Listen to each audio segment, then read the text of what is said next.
आपने सुना होगा कि मुकेश अंबानी जी ने 24,000 करोड़ रुपए खर्च करके जियो सिनेमा के ऊपर आईपीएल को 4K में स्ट्रीम कर दिया, राइट।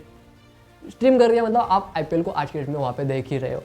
उसके ज़रिए जियो सिनेमा कैसे पैसे बनाएगा और अपने कॉस्ट को कैसे रिकवर करेगा, 3 तरीके हैं, एक एक करके इस वीडियो में समझेंगे। मेरा नाम है ऋषिकेश, आप देख रहे हो व्यापार। पहला तरीका है वो है एडवर्टाइजिंग का। भाई एडवर्टाइजिंग से जितना भी पैसा निकाल लो नहीं निकलने वाला, क्योंकि कितना भी करेंगे ना तो 24,000 करोड़ रुपए एडवर्टाइजिंग से रिकवर नहीं होने वाला, राइट। प्रोजेक्शन क्या है कि इस साल जियो सिनेमा के जरिए जो भी एडवर्टाइजिंग लगेगी आईपीएल के लिए, जियो उससे 2400 करोड़ रुपए कमाएगा, यानी $300 मिलियन के आसपास का बिजनेस करेगा। अब ऑनलाइन एडवर्टाइजिंग का जो बिजनेस है वो हर साल 10% की रेट से बढ़ रहा है। तो 5 साल के लिए अगर हम चेक करते हैं ना तो ये आंकड़ा 15,000 करोड़ के ऊपर नहीं जाता, यानी कि जो 24,000 करोड़ रुपए दिए हैं उन 24,000 करोड़ में से सिर्फ 15,000 करोड़ के आसपास की रिकवरी होगी। ये मैंने बहुत ज़्यादा बोल दिया, 12,000 करोड़ के आसपास ये आंकड़ा रुक जाएगा, बट हो सकता है 15,000 करोड़ भी टच कर ले जाए। तो अगर 15,000 करोड़ टच करता है तो फिर भी बचते हैं 9,000 करोड़ रुपए।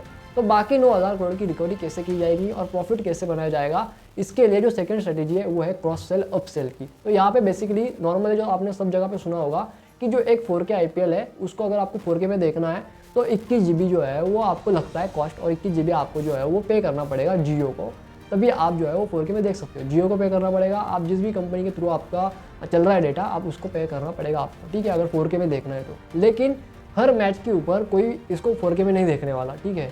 बहुत कम यूज़र हो गए जो इसको पूरी तरीके से 4K में देखेंगे।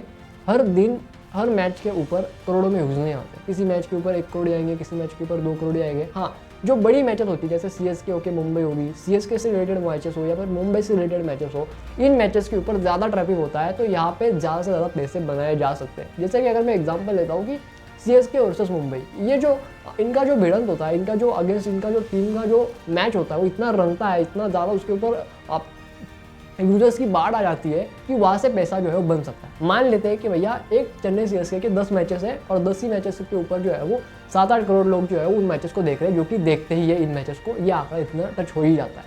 अब 7 करोड़ लोग हैं, 10 करोड़ लोग हैं, चलो मान लेते देख रहे हैं। अब इनमें से 1 करोड़ लोग अगर समझ लेते हैं इन 10 मैचेस के लिए 21 GB डेटा खरीद लेते हैं, यानी कि हर एक मैच के लिए 21 GB, 10 मैचेस के लिए 210 GB, यानी कि हर यूज़र एक मैच के लिए 350 रुपये जो है 315 रुपये जो है जियो को पे कर रहा है, ऐसा समझ लेते हैं अपन जियो के यूज़र से, ठीक है। बाकी होगा नहीं, सिर्फ जियो का पकड़ लेते हैं तो 10 मैचेस के हो गए 3,500 करोड़ रुपए। अब एडवर्टाइजिंग से पकड़ लेते हैं 2400 करोड़ रुपए, यहाँ पे आते हैं 3,500 करोड़ रुपए। तो टोटल आंकड़ा कितना जाता है, तो टोटल आंकड़ा जाता है कुल मिला के 6,000 करोड़ के आसपास ये आंकड़ा आ जाता है, ठीक है। 5,900 करोड़, 9,500 करोड़ के आसपास। अब एक्चुअल में कॉस्ट कितना आया है, एक्चुअल में कॉस्ट आया है 24,000 करोड़ रुपए 5 साल के लिए, जो कि हर साल होता है 4,000 करोड़, हर साल होता है 4,000 करोड़ के आसपास, 4-4,500 करोड़ रुपए का डिवाइड करके आता है 5 साल के अंदर। अब कितना होगा इन दोनों का मिला के, तो इन दोनों का मिला लेते हैं 5,900 करोड़ हो जाता है, एडवर्टाइजिंग से भी और डेटा पैक से भी, डेटा से भी, ठीक है, डेटा वाउचर से भी। अब यहाँ पे मान लेते हैं कि जो प्रॉफिट होगा ना वो 500 करोड़ का ही होगा, क्योंकि उस डेटा को देने के लिए, डेटा को पहुँचाने के लिए भी अपनी एक कॉस्ट होती है। मान लेते हैं 500 करोड़ का प्रॉफिट यहाँ पे हो गया, ठीक है, पहले साल। अगले साल में भी समझ लेते हैं कि टोटल प्रॉफिट हो गया 2,500 करोड़ का 5 साल के लिए। लेकिन भाई ये 5 साल ये सिर्फ 2,500 करोड़ में हो गया नहीं। अब यहाँ पे बेसिकली क्या होगा, यहाँ पे जियो जो है ना वो अपने दूसरे प्लान्स, अपने दूसरे सर्विसेज को भी एक्सपांड करेगा। जैसे जियो सिनेमा है ना, वो वहाँ पे सब्सक्रिप्शन मॉडल लेके आएगा। अब जब सब्सक्रिप्शन मॉडल ये लेके आएगा ना, मान लेते हैं 1,000 रुपये ये चार्ज करता है। आज के डेट में जियो सिनेमा के जो डाउनलोड्स है ना वो 50 करोड़ क्रॉस कर चुके हैं, 50 करोड़ लोग जो है वो जियो सिनेमा को डाउनलोड कर चुके हैं। फिलहाल जो है वो जो आईपीएल का जो सीजन आया ना उस सीजन के अंदर नए जो यूजर्स आए ना वो 7 करोड़ यूजर्स है, ठीक है। 7 करोड़ नए यूजर्स इन्होंने ऑनबोर्ड किए फ्री आईपीएल के अवेयरनेस के जरिए, यानी कि आज के डेट में इनके पास 50 करोड़ मिनिमम यूजर बेस है। अब आगे चल के अगर ये कोई सब्सक्रिप्शन प्लान लेके आते हैं अपने जियो सिनेमा के ऐप के लिए, जैसे कि अमेजोन का है, नेटफ्लिक्स का है, डिज्नी प्लस हॉटस्टार का है, तो ये बेसिकली क्या करेंगे, तो जो भी इनका जो कॉस्ट ऑफ डाउनलोड होगा वो वहाँ पे कट हो जाएगा और बस कॉस्ट ऑफ अवेयरनेस, यानी कि जो एक पर व्यूज़ की कॉस्ट आती है, जो अवेयरनेस बिल्ड करना है, उन्हीं की उनको पे करना पड़ेगा। यानी कि जो 40 करोड़ यूजर्स है, मैं मान लेता हूँ कि 40 करोड़ का 5% ही यूजर जो है इनकी सब्सक्रिप्शन लेता है, यानी कि 2 करोड़ ही है। और एक सब्सक्रिप्शन की एक साल की कॉस्ट 1,000 रुपये पकड़ लेते हैं, तो 2 करोड़ इंटू 1,000 कर देते हैं तो 2,000 करोड़ हो जाता है। तो 2,000 करोड़ 5 साल के लिए अगर पकड़ लेते हैं तो 2,000 करोड़ तो हो गया 10,000 करोड़ रुपये, यानी कि आ गया यहाँ पे सबसे बड़ा प्रॉफिट, ठीक है। अब उस 10,000 करोड़ के अंदर भी कंटेंट क्रिएशन की कॉस्ट होती है। अगर आप देखोगे तो सही से अगर कंटेंट क्रिएशन के ऊपर ध्यान देंगे तो काफ़ी कम कॉस्ट के अंदर काफ़ी अच्छा क्वालिटी का कंटेंट जो है वो कंपनी बना सकती है। जैसे TVF है, राइट, कॉस्ट उनको ज़रूरत नहीं है उनको 100 करोड़ रुपए वेबसाइट पे या फिर वेब सीरीज वगैरह पे खर्च करने की, राइट। उनके वेब सीरीज के लिए 10 करोड़ भी खर्च नहीं होता होगा, शायद 1 करोड़ के अंदर ही उनकी वेब सीरीज जो है वो बन जाती होगी और 10-15 करोड़ उससे अर्निंग करते रहेंगे। तो सही कॉस्ट के ऊपर सही चीज़ इन्होंने बनाई, कंटेंट वगैरह के ऊपर ध्यान दिया, तो इनका काफ़ी बिजनेस तगड़ा बन जाएगा सब्सक्रिप्शन के अंदर। और तीसरा अपसेल इनका ये होगा, वो होगा बेसिकली क्रॉस सेल।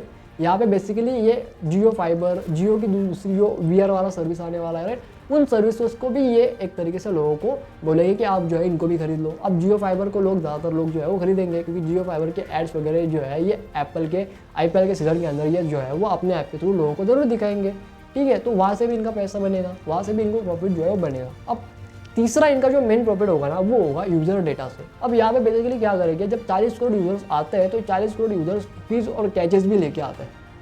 अब ये जो कुकीज़ होती है ना, इसके अंदर एक्चुअल में यूज़र का बहुत ज़्यादा डेटा होता है। इसके अंदर मालूम चलता है कि यूज़र बिहेवियर पैटर्न क्या है, यूज़र को क्या पसंद है, क्या पसंद नहीं है। तो ये जो 40 करोड़ का जो डेटा इनके पास आएगा, 40 करोड़ का एडवर्टाइजिंग डेटा इनके पास आ जाएगा, तो बेसिकली इनको समझ में आ जाएगा कि फ्यूचर में इनको क्या क्या प्रोडक्ट बनाने हैं और क्या क्या प्रोडक्ट नहीं बनाने हैं, जिसके अगेन इनको काफ़ी ज़्यादा लॉन्ग टर्म में फ़ायदा होगा। ये 3 तरीके हैं जिससे जियो फायदे में जाता है, जियो सिनेमा जो है वो फायदे में जाता है 23,000-24,000 करोड़ के इन्वेस्टमेंट पे। आशा करता हूँ आपको ये वीडियो पसंद आई होगी। अगर आपने इस वीडियो से कुछ भी सीखा, चैनल को सब्सक्राइब कीजिए, इस वीडियो को लाइक कीजिए, शेयर कीजिए अपने दोस्तों के साथ। मैं मिलता हूँ आपसे नेक्स्ट वीडियो में, तब तक के लिए जय हिंद, वंदे मातरम।